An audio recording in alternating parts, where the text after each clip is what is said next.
morning, Jesus. Good morning, Jesus. Good morning, good morning. Gising sa umaga, hanap-hanap ka. Lulot na salita mo, nagbibigay buhay. Kasarap na mga lamang, may nagmamahal sa'yo. Salamat sa'yo, Panginoon. Walang pagsubok na di mo kakayanin mo. Sa bawat panalangin, ikaw ay diringgin. Ayon sa kanyang pangako, di kanyang iiwan. Salamat sa'yo, Panginoon. O kay buti mo, Panginoong Jesus. Kay ganda ng buhay kong taglay. Sa'yo lang ang papuri, sa'yo lang ang luwalhati. Sa aking buhay, ikaw ang number one. O kay buti mo, Panginoong Jesus. Kay ganda ng buhay kong taglay.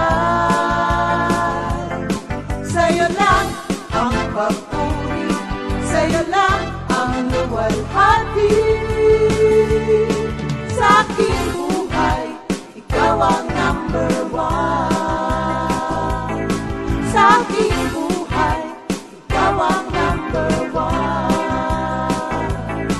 Sa aking buhay, ikaw ang number one. Gising sa umaga, hanap-hanap ka. Lulot na salita mo, nagbibigay buhay. Kasarap na mga lamang, may nagmamahal sa'yo. Salamat sa'yo, Panginoon. Walang pagsubok na di mo kakayanin mo. Sa bawat panalangin, ikaw ay diringgin. Ayon sa kanyang pangako, di kanyang iiwan. Salamat sa'yo, Panginoon. O kay buti mo, Panginoong Jesus. Kay ganda ng buhay kong taglay. Sa'yo lang ang papuri, sa'yo lang ang luwalhati.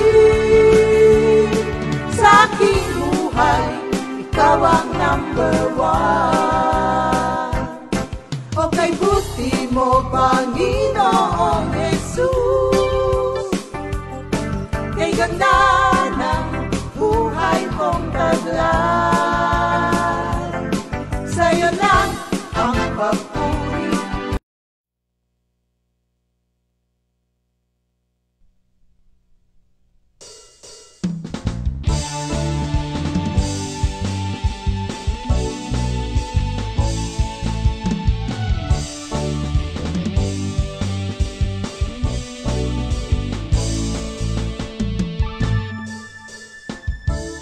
Ako'y aawit sa'yo, Panginoon.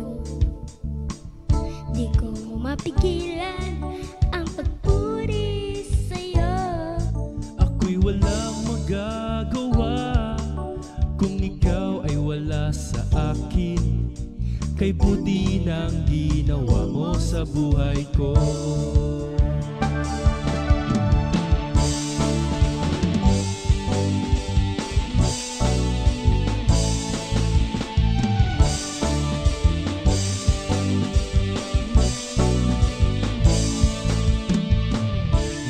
Magpasalamat sa ating Panginoon. Ang ginawa niya'y ating ipaalam. Ang kanyang pangalan ay dakila at banal. Tapat ang Diyos magpakailan paman. Praise the Lord.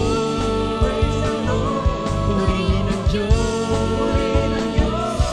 Thank you, Lord. Salamat sa Diyos. Glory to God. Luwalhati sa Diyos. Amen. Hallelujah. Ikaw ang dakila, lahat ng papuri para sa'yo, Jesus.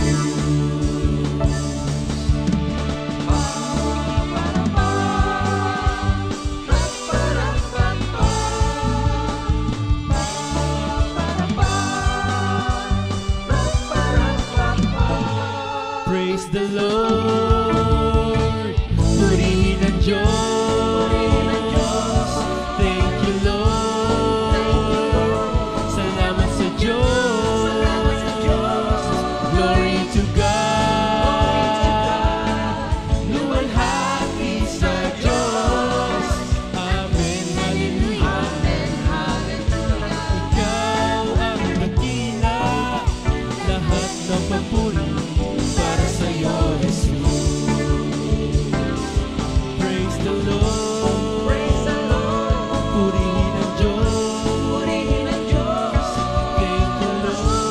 Thank you, Lord. Salamat sa Diyos. Glory to God. Luwalhati sa Diyos. Amen. Hallelujah. Ikaw ang dakila, lahat ng papuri para sa'yo, Jesus.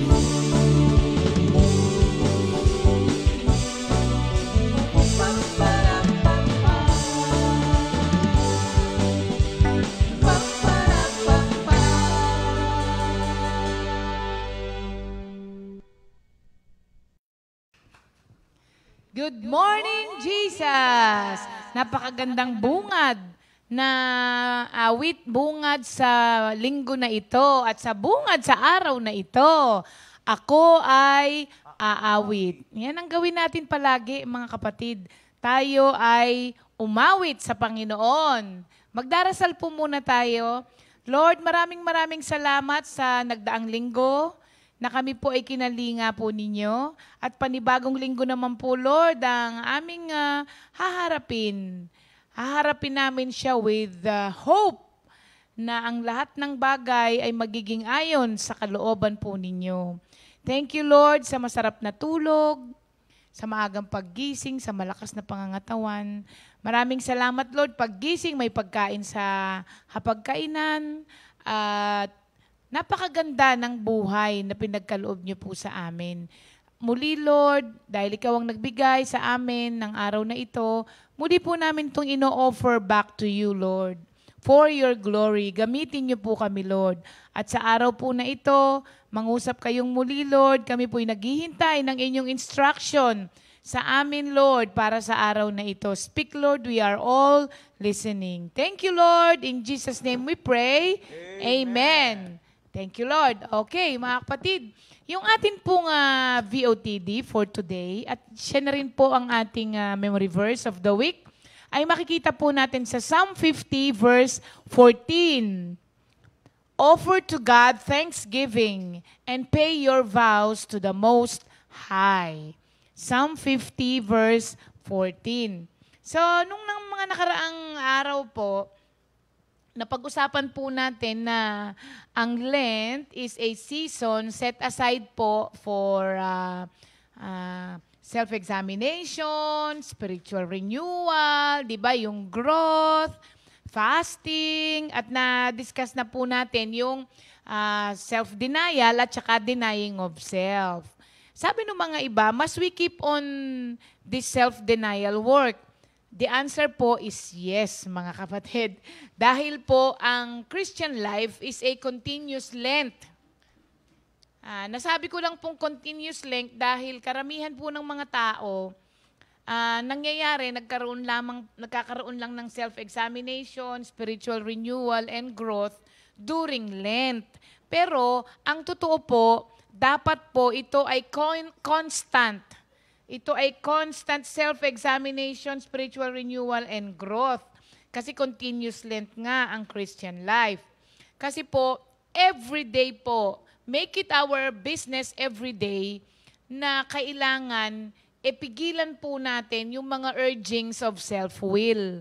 Yung mga gusto ko, ang masusunod, gusto ko ang gagawin ko, yung gusto ng laman ko, ang kailangang masunod. Everyday po yun, mga kapatid. Kailangan yan, sinusubdue natin yan, pinipigilan natin. And plus, mga kapatid, napakarami pang mga kasalanan sa atin na kailangang immortify, na nasabi na nga ni Pastor Alex yun. Sasabihin, wala naman akong mga ganung mga kasalanan na ginagawa.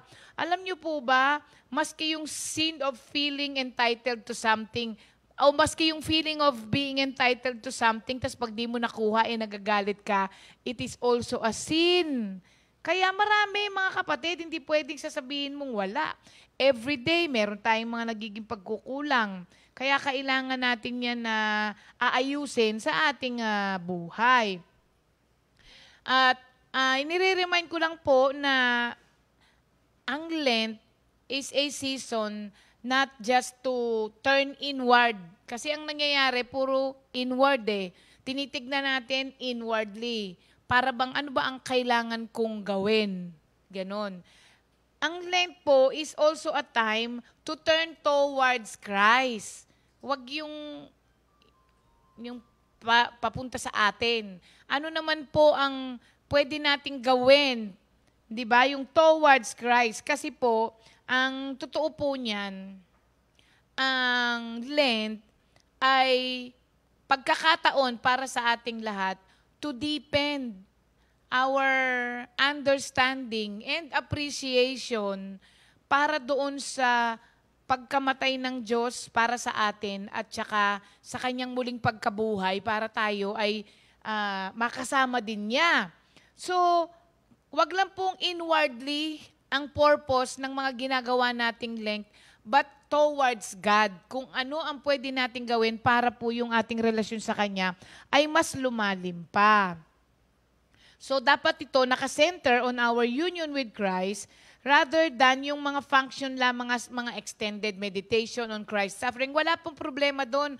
Wala pong mali doon po sa minimeditate natin kung ano ang ginawa ng Diyos nung siya'y namatay sa krus para sa atin at sa kanyang muling pagkabuhay. Maganda po yun.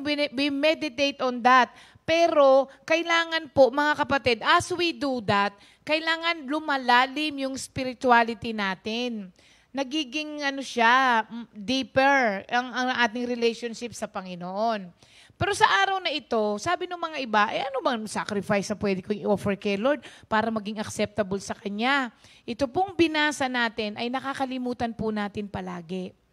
Sabi doon, offer to God thanksgiving and pay your vows to the Most High. So, sa araw po na ito, let us focus on gratitude as our sacrifice to the Lord. Diba? Ano ba ang gusto ng Diyos sa atin?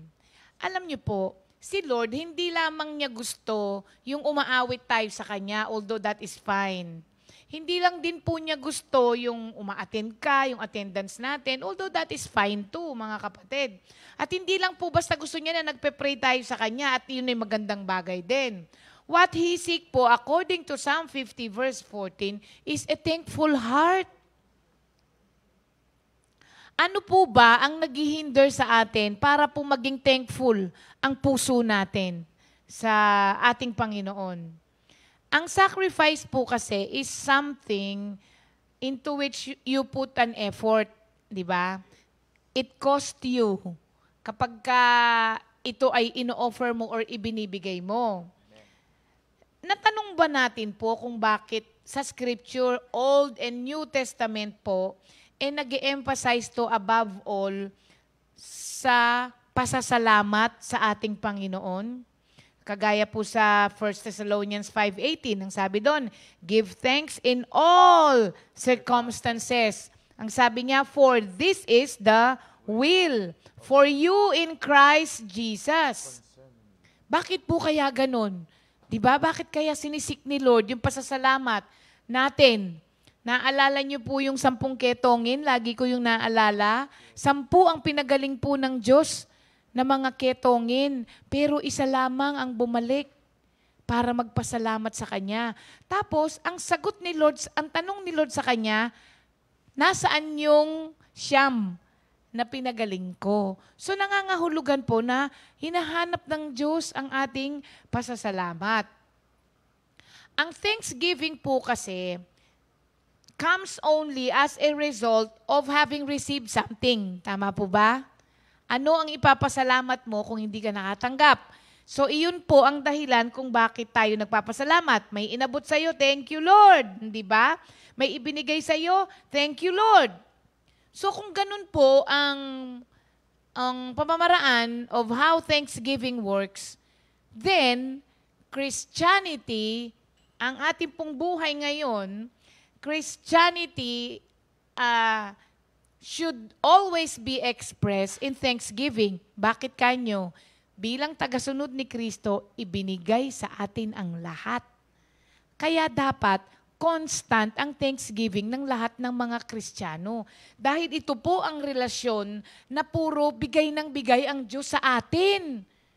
Kaya kung ikaw ay tagasunod ni Kristo, especially if you are a Christian, a follower of Christ, we are all receiving something from the Lord constantly.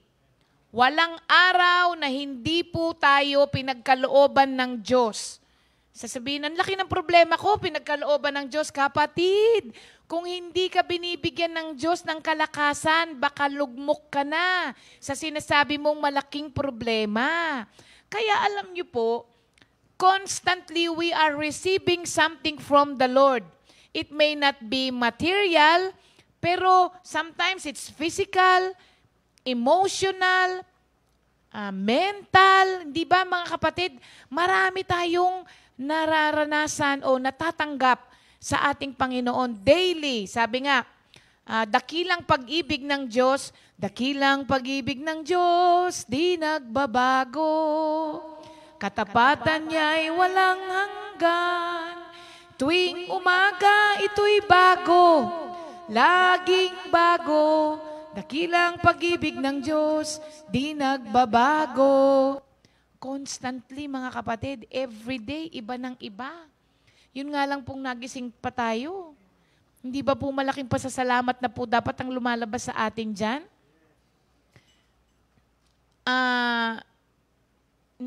Nasabi ko na nga po yun, mga kapatid. Kami po ay nakikiramay sa pamilya ni Brother Jess Ebanghelio. Dahil siya po ay na kay Lord na. Pero anong nyo nakakatuwa po? Kasi ayon kay Sister Charity, ang sabi niya, pahinga na ako. Huwag na nating ipilit kapag hindi pwede. Sabi daw niya, iuwi mo na ako.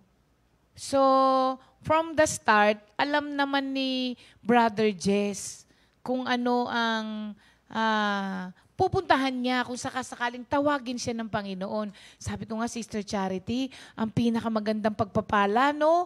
Para yung comfort matanggap natin, yun lamang pong siya ay nakatanggap sa Panginoon before His time, ay sobrang blessing na po. Sabi niya, ay opo naman, sabi niya. So yun po yung comfort ng buong pamilya. At alam naman po natin na siya ay nasa mabuting kalagayan na ngayon. So, everyday mga kapatid, there are instances wherein mapupuno ka ng pasasalamat kung makikita mo lamang po kung ano ang ginagawa ng Diyos sa buhay mo. Kasi po, sometimes, kaya hindi po tayo makapagpasalamat kay Lord kasi po hindi natin nare-recognize or hindi natin na-appreciate yung mga bagay na ibinibigay at ginagawa ng Diyos sa buhay natin. Lalong-lalo na po kapag ka ito ay may kinalaman sa trabaho mo, sasabihin mo, pinaghirapan ko yan. Nagsunog ako ng kilay para makuha ko yan. So minsan, nabubulagan po tayo doon sa mga ganong katuwiran na bakit natin ipagpapasalamat, tayo naman ang gumawa ng pamamaraan. Mga kapatid, kung hindi po tayo binigyan ng talino ng Panginoon para gawin natin yung trabaho natin, saan po tayo pupulutin? Kung hindi po tayo binigyan ng kalakasan ng katawan, sa tingin niyo po pag may sakit kayo, makakapagtrabaho pa po ba kayo? Makakaandar pa po ba yung kaisipan natin? Di ba? So, minsan namamali po tayo ng pagtingin. Kaya ang sabi natin, hindi yan galing kay Lord. John 3:27, ang sabi po doon, no one, and I say no one, Christians and non-Christians, can have anything. Hindi po something. Anything. Kahit anong bagay. Sabi doon, no one can have anything unless God gives it to him.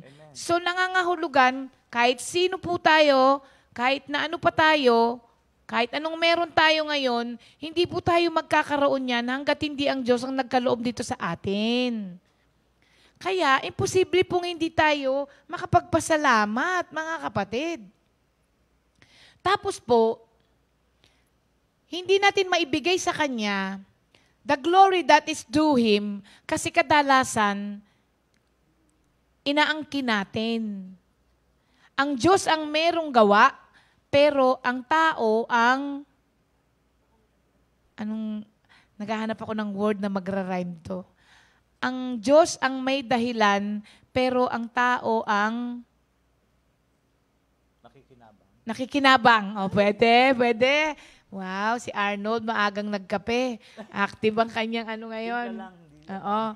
So yun po, hindi natin maibigay sa Kanya the glory that is due Him because inaangkin natin kung ano yung dapat para sa Kanya. Alalahanin po natin, mga kapatid, we live our lives only in response to God's goodness and faithfulness. Ulitin ko po ang ganda kaya nito. We live our lives only in response to God's goodness and faithfulness. Kaya ganito ang buhay natin ngayon. Kung nakakapagpasalamat ka, magandang buhay na ibinigay sa iyo ng Diyos, do not forget that it is only in response to God's goodness and faithfulness to you.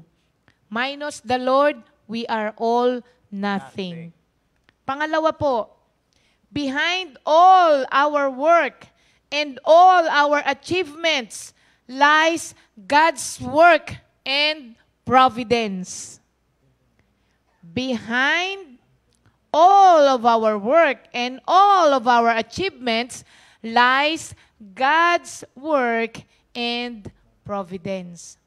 Huwag po nating kalimutan yan. Kaya huwag pong tumaas ang ating mga, huwag tumaas yung ating mga ego o yung ating mga pride dahil kung anuman ang tinatamasa mo sa araw na ito, kapatid, yan ay dahil sa ginawa ng Diyos para sa atin. Walang tayo, mga kapatid. Puro kay Lord lang yan. Walang tayo. Because we are given the gift of being His image bearers, di ba? Ano yung awit natin? Yung kanta ni Sister Sally na Marcha, na may kinalaman dito sa image bearer. We are ambassadors. Yan. So, we are given the gift of being His image bearer. Mga ambassador tayo ng Panginoon. O kaya parang agents niya dito sa mundo. Ang nangyayari po, because we are given that gift, it is very easy for us to conclude na yung resulta ng ating mga ginagawa, must be our own doing. Kasi nakakagawa ka ng ganito para sa Panginoon. Nakakapag-tithes ka, nakakapag-offer ka, nakakatulong ka sa mga ibang kapatiran. Minsan iniisip natin, it must be our own doing. Oh, I'm doing good kasi nagagawa ko tong mga bagay na to. Nakalimutan na po natin na it is only because we are the ambassadors of Christ, kaya tayo pinagkakalooban niya ng lahat ng kailangan natin, and He is equipping us sa lahat ng makangailangan natin to do His work. He is the one supplying, He is the one equipping, He is the one providing. Kaya po natin nagagawa at nagagampanan kung ano ang dapat gampanan ng isang image bearer. Yes, not by might nor by power, but by the Spirit of the Lord lamang po yan. We are just given the privilege of participating in God's work. We are just participants. Hindi po tayo ang gumawa noong mga bagay na ginawa ni Kristo. Tayo po ay participants lamang of His work that He did. Hindi tayo ang gumawa, mga kapatid. Nung trabaho na yon, siya lahat ang gumawa. Participants lamang po tayo dyan. Huwag po natin yang kakalimutan. Kasi yun po kasi ang may danger kasi yung gift na yon. We are given the gift of being Christ ambassador, or we were given the gift of being His image bearer. Pero may danger ngang kalakip yung pong gift na yon. Yun na nga po yung naiisip natin minsan na yung power and might, lalo na kapag pinagpala ka ng Diyos financially, naku, do not forget Deuteronomy 8:17-18, mga kapatid. Ang nakalagay dito, sabi niya, Deuteronomy 8:17-18, ang nasasabi natin, ito yung isa sa mga danger Sabi niya, do not say to yourself, sabi niya, my power and the might of my own hand have gotten me this wealth. Naku, wag na wag po, mga kapatid. Kahit pa sa tingin mo na nagpagod ka dahil dyan, it is still the Lord. He gives the power for you to become wealthy.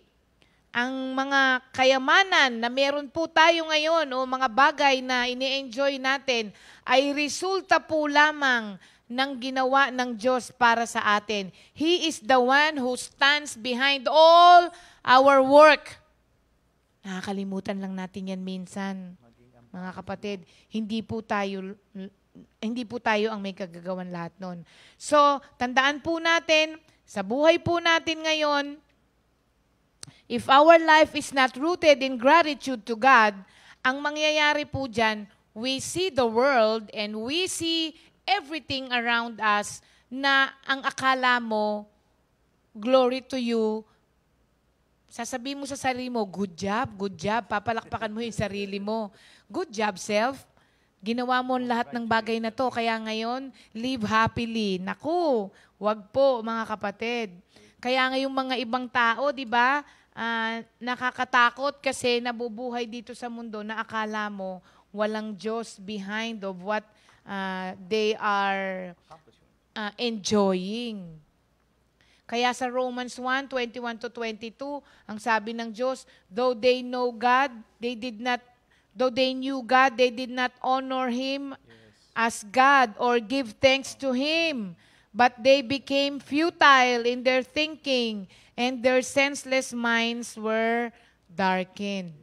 So, kilala po ba natin ang Diyos? Then give thanks to God. Kasi kung talagang kilala mo ang Diyos, hindi pwedeng hindi ka magpasalamat mga kapatid. Kasi lalo na sa atin ngayon, very clear sa atin lahat. Lalong-lalo na ngayong pandemic, di ba? Napakalaking realization nitong pandemic sa atin na without the Lord, we are nothing.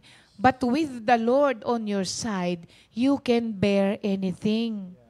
Kasi incidentally, tomorrow is our 1-year anniversary dito sa ating Good Morning Jesus.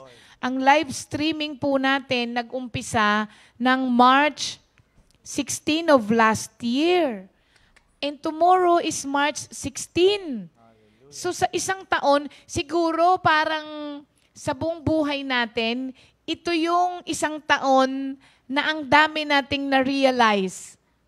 All at the same time, di ba? Kasi yung mga ibang bagay, we are forced to do and to bear, pero na-realize natin na pwede naman pala. Di ba? Merong mga bagay that sabi mo, you are forced to bear dahil wala kang magawa. Pero ang totoo niyan, ipinakita lamang po ng Diyos sa atin na hawak niya ang lahat. That everything is in the hands of God and He controls everything. Sa isang pangyayari pala, ay kayang patigilan ng Diyos ang ikot ng mundo. Di ba? Sa isang iglap, kayang baguhin ng Diyos ang lahat ng mga sitwasyon involving us. So, nakita mo ngayon ang authority of God and at the same time, nakita mo rin yung love of God. Kasi, mga kapatid, isang taon na po tayong kinakalinga ng Diyos. Sa isang taon po ba, nagkulang tayo ng 1 meal? Sumusobra pa hindi ba? So, yes. Tapos, maraming mga tao, they realize their need of God. Na nung busy ang buhay, may mga trabaho, hindi na iisip na kailangan palang mag-build ng relationship sa Panginoon. Pero ngayon, nakita natin ang importansya ng merong relasyon sa ating Panginoon. Na kaya pala po nating ma-strip off ng mga iba-ibang bagay, but not your relationship with the Lord. Nakita rin natin na mawalan ka man pala ng trabaho, basta ikaw ay merong relasyon sa Panginoon, kaya pa rin mabuhay. Maski pala mawalan ka ng kotse, hindi ba? Basta ayos ang relasyon mo kay Lord, pwede pang maging maligaya. Marami, mga kapatid. At bukas po, pag-uusapan po natin yan. Sa ating anniversary. Kaya mga kapatid, wag po natin kalilimutan. Kailangan, paggising sa umaga, pasasalamat agad. Pasasalamat agad. Ang ating alam niyo po ba that gratitude should come out easily from Christians especially? Dahil tayo ang beneficiary. Sabi nga 'di ba yung charismatic, char means joy. Charisma means gifts and graces. And a charismatic person is the recipient of that joy and gifts and graces of the Lord. Kaya, constantly kailangan mamutawi sa labi natin ang pasasalamat because we are being taken care of by the Lord constantly also. Kaya, the best sacrifice that we can offer, one of the best sacrifices that we can offer to the Lord this Lent is the giving of thanks. Kaya, thank you, Lord. Okay? Sa araw po na ito, birthday ng ating mga kapatiran, babatiin natin. O yan pa po ay isang dahilan kung bakit kailangan tayong magpasalamat sa Panginoon. Kasi minsan nagbe-birthday tayo, hindi mo nang tayo nakakapagpasalamat. Lord, thank you po. Another year na naman ang ibibigay mo sa akin. 'Di ba? At thank you dun sa lumipas na 1 taon na ipinagkaloob mo sa akin because meron pong mga tao na pagkatulog ay hindi na nagigising. So habang tayo ay humihinga pa, wag po tayong tumigil sa pasasalamat sa ating Panginoon. Kaya today, let us join our mga kapatiran to thank the Lord because today is their birthday. Brother Rance Emmanuel Magtibay na asawa ni Sister Mitos Magtibay. Birthday din ngayon ni Nela. Hi, Nela. Si Nela. Hello, Nela. Happy birthday ni Nela ni Mang Noni. Oo. Birthday din po ngayon ni PO3 Fritz Alfred Orias. Anak ni Brother Rick at Sister Mel Orias.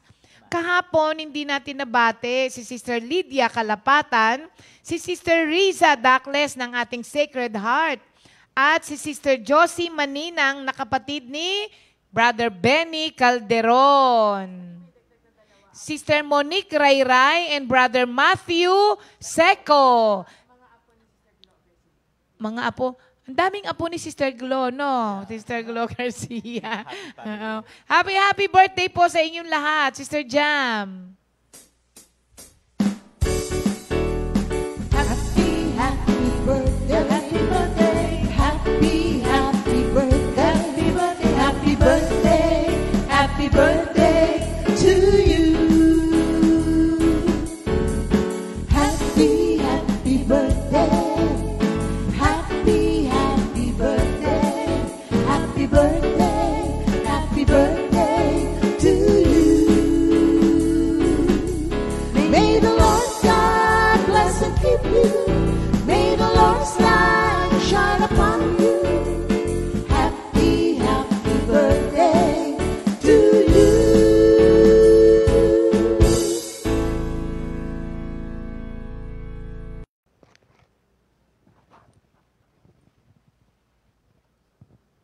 Happy birthday, mga kapatid. Enjoy your special day. Thank you, Lord. Mga kapatid, ready na po ba kayo? Mag-comment na po kayo ng ready na. Dahil, dadalawa pa lang ang nagre-ready. Maraming salamat nga po pala kahapon sa lahat po ng mga nag-share ng ating live streaming. Alam niyo, blockbuster kahapon, yung mga sharer natin. Dahil kahapon ang nag-share ay, kahapon kasi nung after ng fellowship, 196 sharer. Thank you, Lord. Isipin nyo yon, 196 ang nag-share. So kung isang tao lamang ang nanood nung sinyer nila na yon sa timeline nila, times 2 na yung 196. Kaya alam nyo po, tuwang-tuwa po kami kapag nasi-share natin itong ating gawain kasi marami pong naaabot ang salita ng Diyos. Ayan, thank you, Lord. Ito pala yun, no, Sister Jam, Ang apat na? O, sige. Comment, mga kapatid. Kung ready na po kayo, mag-comment na po kayo. Wow! Si Sister Rose Iwata, ready na daw. Nakita mo, Jam? Wow! O si Ninong Lito, ready na rin daw. Sister Daisy Banzuela. Aba. Wow! Si Tita Aida, ready na? Beb? Hindi, Aida Velarde. Mami ni Tin. Talaga, Tita Aida, ang galing naman. Sige po, sali kayo ng memorization natin. Ang galing Tita Aida, thank you Lord po At nakikinig po kayo, kasama namin kayo. Ayan. Okay, tawag muna tayo sa mga kapatiran natin na natitira na lamang. Konti na lang. Ha? Oo, si Mami Paz na tawag. Ayan na. Konti na lang. Sabi ni Jam, tayo yun Tignan natin kung sino ngayong araw na to. Talaga naman. Si Mami Paz. Talaga, Mami Paz, gusto ka ni Lord tawagin. Imagine niyo, kayo talaga. At mukhang ready si Mami Paz, Sa himig ng usahay. Ay, walang himig, Mami Paz? Usahay. Usahay. Nakaano na po? Sa himig ng usahay. Ayan na. Pasok niyo po. Sige, Mami Paz.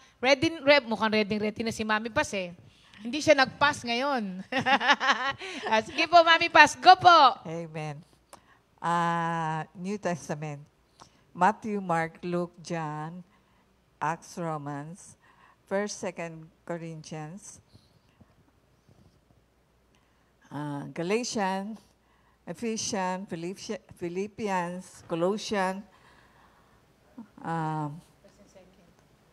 First and Second Thessalonians, First, Second Timothy, Titus, Philemon, Philemon,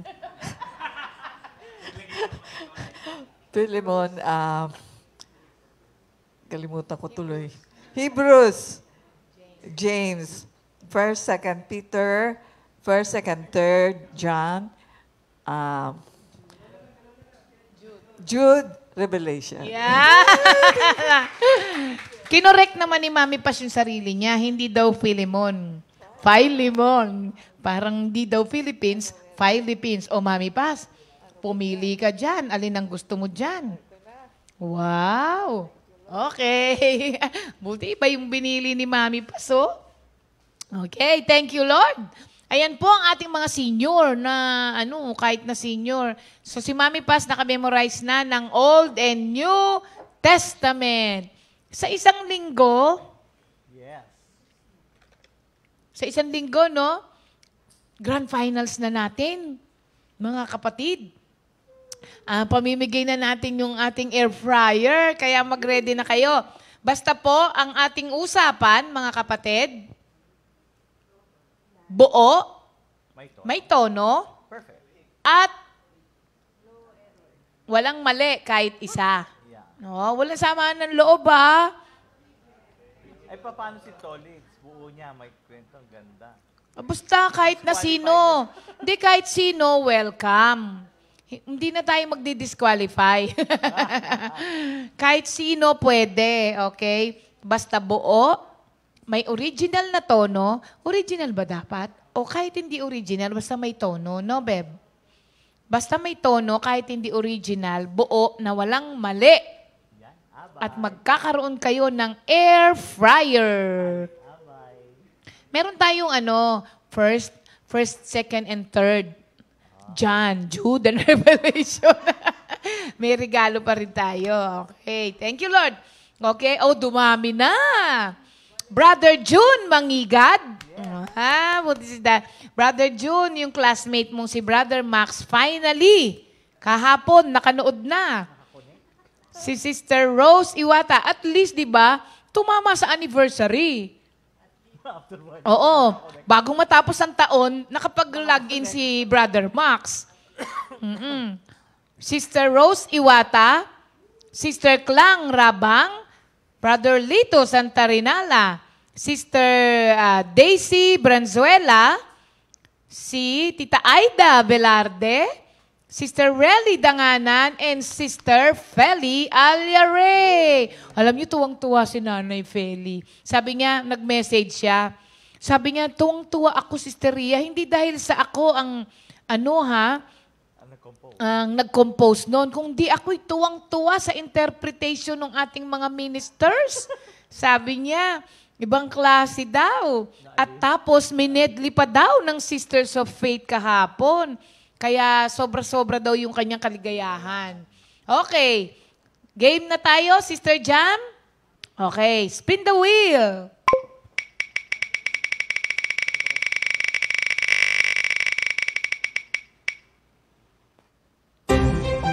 Sister Relly Danganan.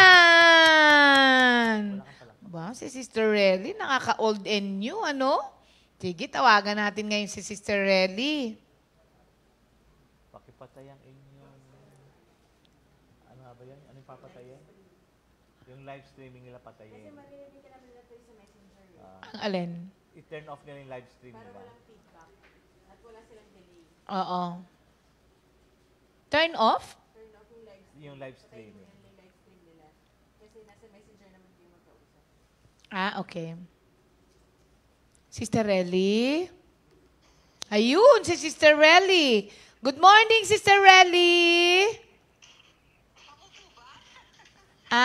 Opo, kayo po. Kayo nga po. Good morning. Kayo po ang nabunot sa araw na ito. Ibang gumagamit ng telepono. Aba, maano yun bati po muna kayo, Sister Relly. Bati po. Sabi ko, Ay, Good morning po sa lahat ng mga kapatiran. Peace po na kayong lahat. Thank you, Lord. Ayan, oo nga, Sister Relly. Alam nyo, may mga senior na pong nagpunta dito kahapon. Naaya ko nga po sila, Sharon. Sabi niya, hindi tayo nakapagpaalam. Oo nga. Kailangan magpaalam tayo doon. Sabi nga nga po. Opo, kasi kahapon nga may nakaschedule na nga. Di bali po, basta tawag lang po kayo agad. Apo, sabihin ko po. Ready na po kayo, Sister Relly? Apo, ready na po. Ano kaya yung maingay? Sabi carrier yan eh. Sister Relly, meron pong maingay dyan. Sister Relly, may maingay po?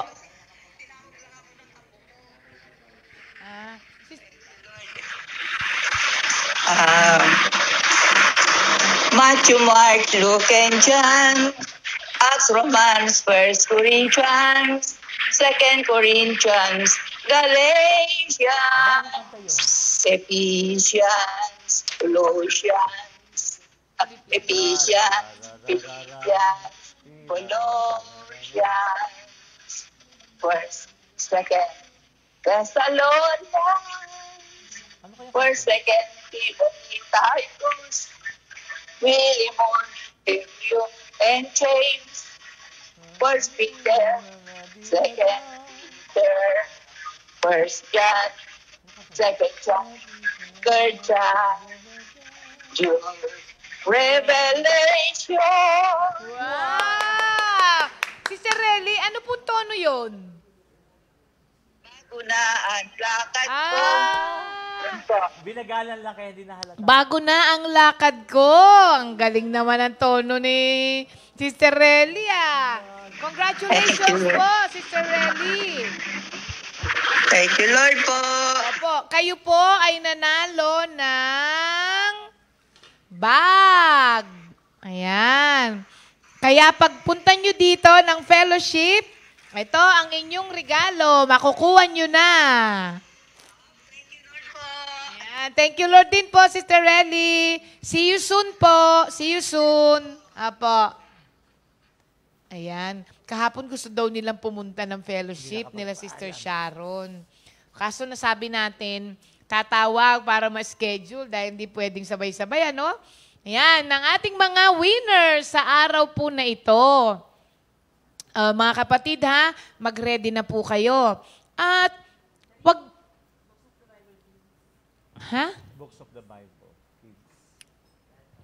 Oo nga pala. Meron pala tayong kids portion naman dahil today is Monday. At pakita naman natin ang isang video ng isang kid natin sa Children's Ministry. Ito, bata pa ito. Ano na yan? Parang yung kapatid niyang, si Meng, bata pa po ito, nagbibigay na ng service kay Lord. Maliit pa lang po itong batang ito. Puro dokso na po ito kay Lord. Kaya panoorin natin from Pangasinan Outreach. Morning, Jesus. Matthew, Mark, Luke, John, Acts, Romans, 1 Corinthians, 2 Corinthians, Galatians, Ephesians, Philippians, Colossians, 1 Thessalonians, 2 Thessalonians, 1 Timothy, 2 Timothy, Titus, Philemon, Hebreo, James, 1 Peter, 2 Peter, 1 John, 2 John, 3 John, Jude, Revelation. Thank you, Lord. Ayan. Biro mo, no? Isang taon na nating di nakikita si Jao. Biglang lumaki. Oo, kapatid po yan ni Ameng, yung isa rin. Na nag-start din siya parehas nung kay Ameng, yung maliit. Ngayon, binata na si Kuya Jao. Biro mo, isang taon na. At nag-message si Sister Rose Orpilia sa akin kagabi. Sabi niya, Sister Ria, pwede na po kayong pumunta sa Baguio. Wala nang swab, magre-register lamang daw on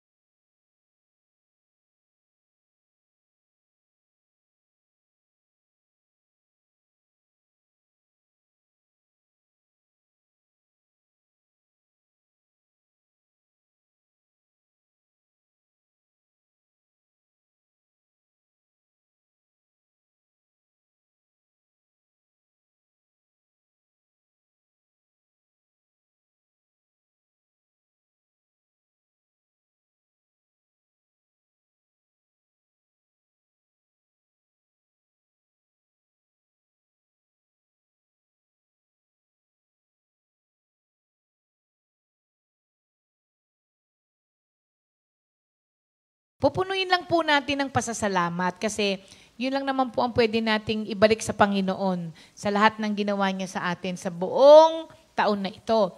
Okay, since today is Monday, meron po tayong new song of the week. Pero, pwede ko bang ipakita muna yung original na may gawa nito? Si Sister Tin Radam, na hindi niya naayos yung kanyang video dahil namatay yung father-in-law niya eh. So, pero nakapag-send siya ng original song niya at gusto ko pong maipakita sa atin kasi may kasamang pasasalamat. Kaya tignan po natin ang ating new song of the week.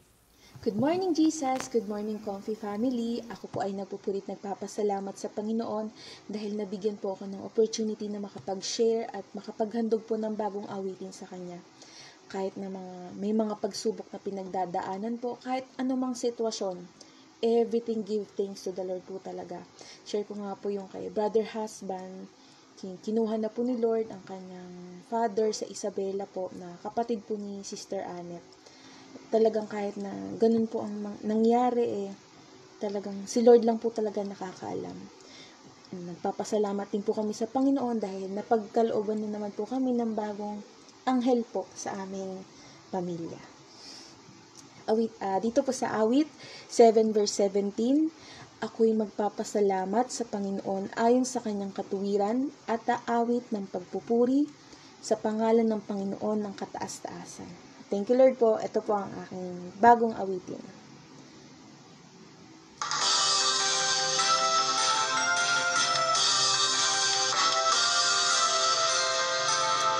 Aking pupurihin, sasalamatan siya araw-araw.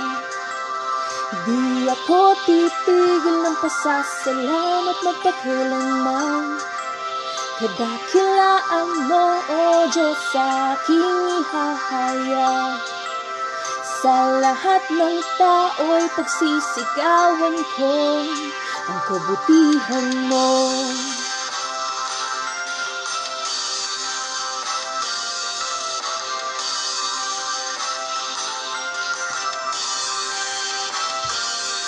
Aking pupurihin, pasasalamatan siya araw-araw. Di ako titigil ng pasasalamat magpakailanman. Kadakilaan mo, O Diyos, sa aking ihahayag.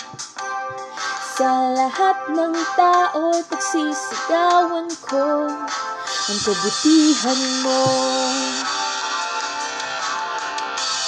Araw man o gabi, ako'y nananalangin sa ating Diyos Ama na dumi-dumi.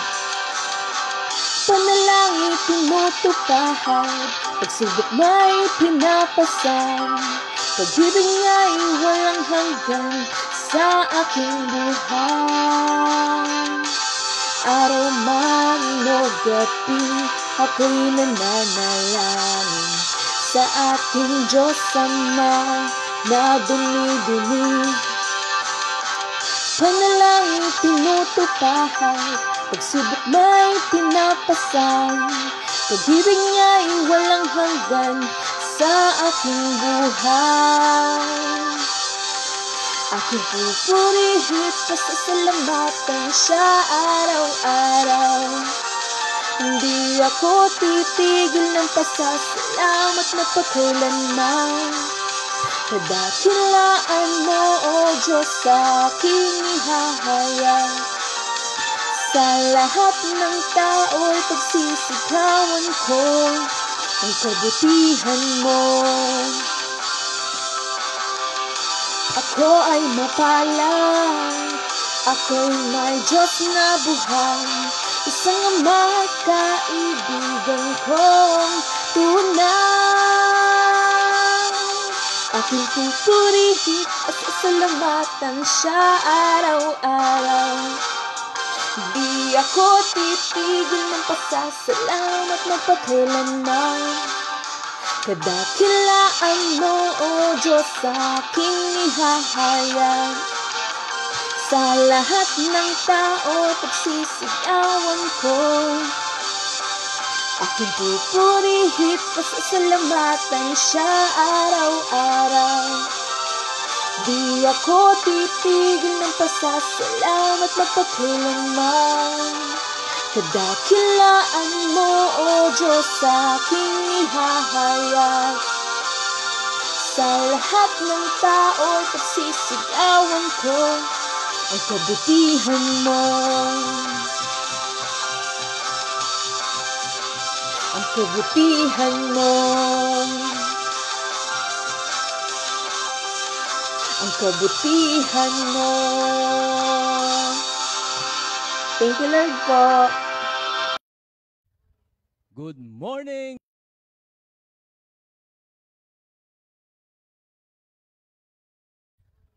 Good morning, Jesus! Kumusta po tayong lahat na nakikinig ngayon at nanonood sa buong mundo, sa buong Pilipinas, at dito po sa atin sa Comfy Family. Tayo po ay magpapatuloy sa ating aralin tungkol po sa true fasting o ang tunay na pag-aayuno. Pero bago po ang lahat, tayo muna po ay manalangin. Panginoong Hesukristo, salamat po at kami ngayon ay nahahandang makinig, mag-aral ng inyong mga salita. Na-acknowledge namin, Lord, that without you, we can do nothing. Pangunahan niyo po kami sa oras na ito at kayo po ang mag-glorify. In Jesus' name we pray. Amen. Ngayon po mga kapatid, sa ating pagpapatuloy na pag-aaral, nais ko muna pong basahin ito pong sa 1 Samuel 7 verse 6.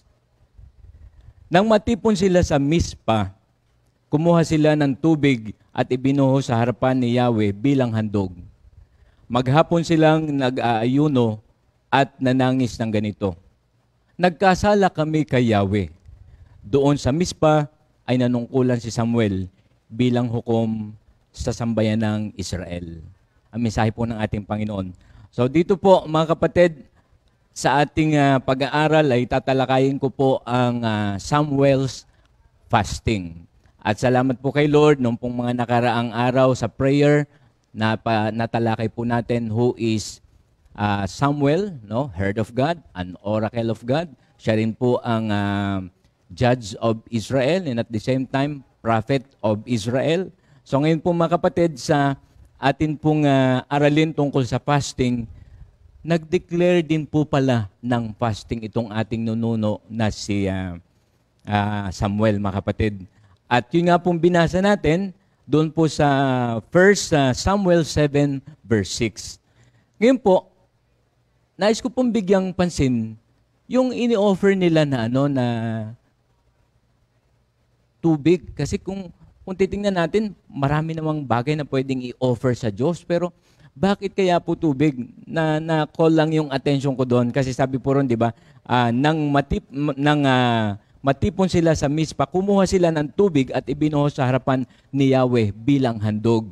To think po na at that time, di po ba pag magpa-fasting, hindi nga dapat kakain, hindi nga dapat iinom. Pero yun po, di ba, ang in-offer nila mismo kay Lord is water, no? To think na dapat, di ba, iinumin na nga nila. Pero yun nga po, yun po yung isa ring pag-acknowledge sa ating Diyos na buhay na siya pong nagsasabi na kailangan tayo rin po yung magpa-fasting. So tingnan po natin yung Isaiah 12 verse 3, malugod kayong sasalok ng tubig sa balon ng kaligtasan. So makita ho natin yung symbol po ng water. No po?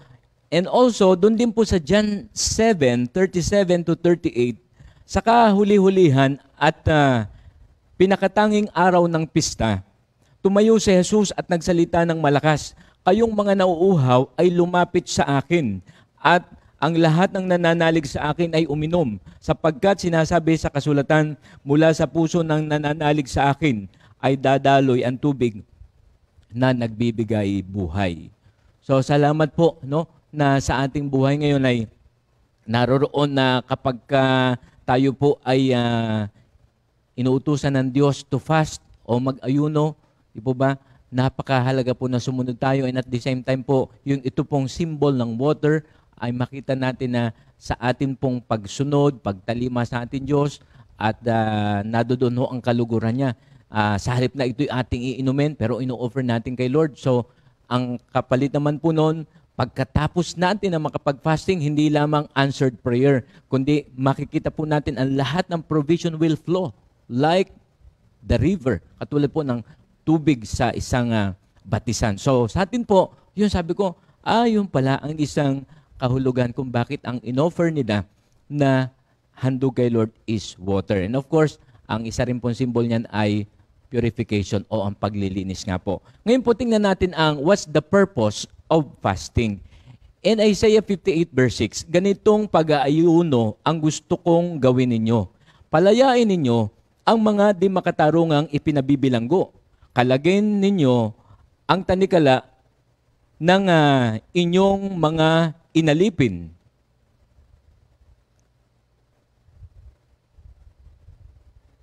Palayain ninyo ang mga inaapi at baliin ang mga pamatok ng mga alipin. So ito po ang meaning ng true fasting. No po? So dito kasi ang mga Israelita at that time, di po ba, sila po ay laging inaaway ng mga Philistines, o mga Pilisteo. But then alam niyo po, napakaganda po ng i-declare ni Samuel, no, about sa fasting. At ang purpose po nitong kanya pong declaration ng kanyang fasting ay makita po natin dito yung tatlong bagay. Una po, recognize and acknowledge your bondage to sin. No? So dito po, sa atin mahalaga na kapag tayo po ay nagkamali o nagkasala sa ating Diyos, mahalaga po na ma-recognize natin, tanggapin natin na tayo po ay nabihag ng mga kasalanan. Maliit o malaking kasalanan, ito po'y ating i-acknowledge. Sa ganun po, kapag in-acknowledge natin yan, mga kapatid, naroon po, malulugod si Lord sa atin at sigurado po na makakamtan po natin ang kapatawaran po sa ating mga kasalanan. So mahalaga po, let us recognize and acknowledge your bondage to sin. Ano po? Number 2 po ay pray for God's presence among His people. Dito po makita natin na yun pong panawagan ni Samuel sa mga Israelita. Doon po ay makikita natin na ang presence of God ay sumakanila. No? Nung sila po ay nag-fasting, yung pong presensya ng Diyos, di po ba, ay talaga namang naranasan po ng mga Israelita. Naalala nyo, di ba, sasalakayin na sila ng mga Pilisteo. All of a sudden, bigla nagkaroon ng kulog, di po ba? Sila mismo nagkagulo, nagkandalito-lito, and then sila mismo nag-awayan at nagpatayan hanggang sa ang nagtagumpay po doon ay ang mga Israelites, mga kapatid. So, the very presence of God ay nasa mga tao. Because, yun nga po, nalugod ang Diyos sa pagpapasing po ng mga Israelita. Number 3 po na purpose, ensure God's leaders are in place. No? So, yung salitang ensure is to make sure, certain, or safe. Kaya tayo po ng mga chosen people of God, tayo mga pinili ni Lord to lead His people, no?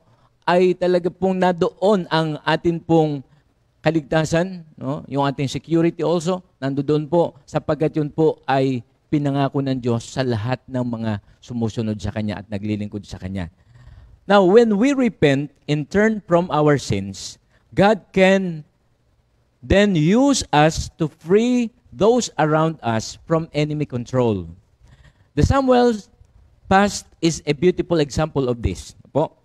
The national implication are even more outstanding. Do you hurt for other countries under oppressive regimes? The Samuel past holds the key. No? So sa ating pong buhay, di ba, tingnan natin, napakahalaga po, di ba, kapag let's say sa ating community, sa ating church, naalala po natin, di ba, noon na nagdi-declare din ng ating mga leaders ng fasting, di po ba, ang ganda-ganda po ng nagiging result nito, lalo kapag po mayroon tayong isang malaking desisyon na pagdidesisyonan na hindi lamang isa o dalawa o hindi lang mga leaders magdi-decide, kundi talaga pong the whole congregation. Magdi-declare si Sister Mami Ligaya, Daddy Bart at that time ng fasting, di po ba? At doon natin nakikita ang very clear answer ng Panginoon. Si Lord po ang gumagawa ng very clear na direksyon para sundan natin at sigurado po na nagtatagumpay. So, lahat po ang nang yon ay papuri sa ating Diyos, mga kapatid. Ang isa pa pong napakagandang talakayin yung pong national, a type of national fasting, ay doon po kay Jonah, no? Doon po sa book of Jonah, yung pong karanasan ng mga taga-Ninibe. Doon po sa Jonah 3, 5 hanggang 10, naniwala ang mga taga roon sa pahayag na ito mula sa Diyos. Kaya nag-ayuno silang lahat at nagdamit ng panluksa bilang tanda ng lubos na pagsisisi at pagtalikod sa kanilang mga kasalanan. Nang mabalitaan ito ng hari ng Ninibe, bumaba siya sa kanyang trono, naghubad ng balabal, nagdamit ng panluksa at naupo sa abo. At ipinasabi niya sa mga taga-Ninibe, ito'y utos ng hari at ng kanyang mga pinuno, walang dapat kumain ng anuman. Wala ring iinom, maging tao o hayop. Lahat ng tao at hayop ay magdamit ng panluksa. Taimtim na mananalangin sa Diyos ang bawat isa. Pagsisihan ng lahat ang nagawa nilang kasalanan at iwan ang masamang pamumuhay. Baka sa parang ito'y mapawi ang galit ng Diyos. Magbago siya ng kanyang pasya at hindi na niya ituloy ang balak na pagpatay sa atin. Nakita ng Diyos ang kanilang pagtalikod sa kasamaan, kaya hindi na niya pinarusahan ang mga ito tulad ng kanyang naunang sinabi. So mga kapatid, napakaganda pong example ito ng national fasting. Ano po? Ang Nineveh po ay capital of the Assyrian Empire. No? And contained a population of upwards of 120,000. No? When Jonah preached sa Genesis 10:11-12 po. At bukod pa po yung mga hayop, mga kapatid. So imagine nyo po, 120,000 na tao ang pwede pong mapahamak o mamatay. So mga kapatid, ilang araw po ba nag-fast? So makita natin, pag inaral po natin ang Bible, di po ba? Iba-iba po yung araw na sinasabi, kaya kailangan makinig tayo. Ano ba talaga yung, let's say, ilang araw ka magpa-fasting? Actually po sa atin, di ba, Quaresma is 40 days. Alam nyo ba na 40 days din po ang sinabi ng Diyos through Propeta Jonah na after 40 days, wawasakin, papatayin ang mga tao at mga hayop dito sa Ninive. Pero alam nyo po ba na ang i-declare po ni Jonah na fasting kung ilan? Alam nyo kung ilan days lang? 3 days. So yun nga po, depende rin talaga sa nililid ng Diyos sa atin. At yun nga po, makita natin yung the true meaning of true fasting, mga kapatid. Tingnan nyo po yung, ano naman yung symbol ng 3 days. The 3-day fast of Nineveh commemorates the 3 days that Prophet Jonah spent inside the belly of the great fish. No? And the subsequent fast and repentance of the Ninevites at the warning message of the Prophet Jonah according to the Bible. Doon nga po makita natin. So, nag-declare po siya for 3 days, no? 3 days only, kung tutuusin natin. Madali lang po yon. At ang pinakang meaning po pala nun ay yun pong pag-stay din po ni Jonah, no? Doon sa tiyan ng dambuhalang isda. No? After 3 days, di po ba, siya po'y iniluwa na. Di ba? Pinapupunta nga po siya sa Ninive. Anong ginawa ni Jonah? No? Di ba? Tumakas po siya going to Tarsis. But then, alam ng Diyos ang lahat. Kaya nagpadala rin ng Diyos ng dambuhalang isda, no? At siya po'y nilunok. No? Kasi yung ibang term ginagamit, kinain. Pero hindi po eh. Kung kinain, patay na si Jonah. No? Ang term po na tama doon ay nilunok kasi buo pa siya. And then after 3 days, isipin niyo mga kapatid, talaga naman ho, di po ba nadoon ang kanyang pagsisisi, yun nga po, at doon ho siya nananalangin sa Panginoon. After 3 days po, di ba, sa kabila ng pinagdaanan niya, siya'y inuluwa doon mismo sa dalampasigan ng Ninive. No? Kaya dito po mga kapatid, talagang alam lahat ng Diyos. At from that time po, di po ba nag-preach po si Jonah sa Ninive. At medyo mahabang istorya pa po yun. Ano? Sabi nga, after 40 days, pag hindi sila nagbago at nagsisi, wawasakin. Pero, nung nag-declare po ng fasting, after 3 days. Di po ba? Ang nakatutuwa po doon mga kapatid, even the king, mismo po yung king of Nineveh at that time, nag-fasting po siya. No? Mga hayop po, sabi doon. No? Lahat po yun, nagdamit ng panluksa at naglagay po ng abo sa ulo. No? Kaya talaga pong yung ritual na ginawa nila, nakita yun ng Diyos. Nakita ng Diyos ang kanila pong puso. Kasi po pwede naman na hindi sila mag-fasting, di po ba? Pwede nyo lang mga tauhan lang, pero yung mismong king. Kaya napakahalaga po sa atin, di po ba? Kapag ka ang ating mga leaders talagang nakita natin na sumusunod, tayo rin nakakasunod po. At nakikita natin kasi na yung ating mismong mga namumuno ay sumusunod sa Diyos. So, yun nga po, napakasarap din sundan ang mga leaders na sumusunod sa ating Diyos. At ang result po, ang buong nasyon ay na-spare po sila. No? Hindi po sila tuluyang nawasak. Kaya dito po mga kapatid, sa ating pong aralin sa true fasting, napakahalaga po na alamin natin ano ba ang pinagagawa niya sa atin, lalo po itong panahon ng Kwaresma, mga kapatid. Ano po, mahalaga na tayo po ay hindi lamang kapag Kwaresma o Lenten season, maghuhunos dili, magsisisi, tatalikod sa kasalanan, kundi kung tayo po'y nagkamali at nagkasala, let's go back to God immediately. At kung nililit po tayo ni Lord to fast, why not? Okay, so depende po kung sinabi sa atin ni Lord, 6 to 6, ilang days ka, depende po sa sinasabi sa atin ng Panginoon. Let's listen to God's voice. So praise the Lord, salamat po at sa atin pong pag-aaral nito ay natalakay natin ang Samuel's fasting at related po ito sa yung pong national fasting na ginampanan din po ng mga taga Nineveh at that time. So praise the Lord. Salamat po sa ating Diyos na tayo ay nagkasama-sama muli at hintayin pa po natin ang mga tatalakayin pa po. Ito po sa ating Lenten season, no, na ating pong mga topics at alam natin na ito po ay malaki ang may tutulong sa ating spiritual life. Thank you, Lord. Good morning po muli and God bless us all. Tayo po ay manalangin. Panginoong Hesukristo, salamat po at kami po ay patuloy ninyong sinusustain sa lahat po ng area ng aming buhay. At salamat din po sa mga aralin na tunay po nagbibigay po ng direksyon, nagbibigay po ng instruction, what to do and what to say po bilang inyong mga anak. Nawa po ay sa ganito pong pagkakataon ay patuloy naming gunitain ang inyo pong lahat ng ginawa sa amin, ang kabutihan ninyo, ang inyo pong pagliligtas sa amin. Nawa po Lord ay kung kami po ay may mga pagkukulang, patawarin niyo po kami at pakalinisin. At sa gayon po ay maging kalugod-lugod kami hanggang po sa inyong muling pagbabalik. Salamat po muli Lord, napakabuti nyo, kulang po ang salita para kayo po ay aming pasalamatan. We love you Lord, we praise you, in Jesus' name we pray. Amen.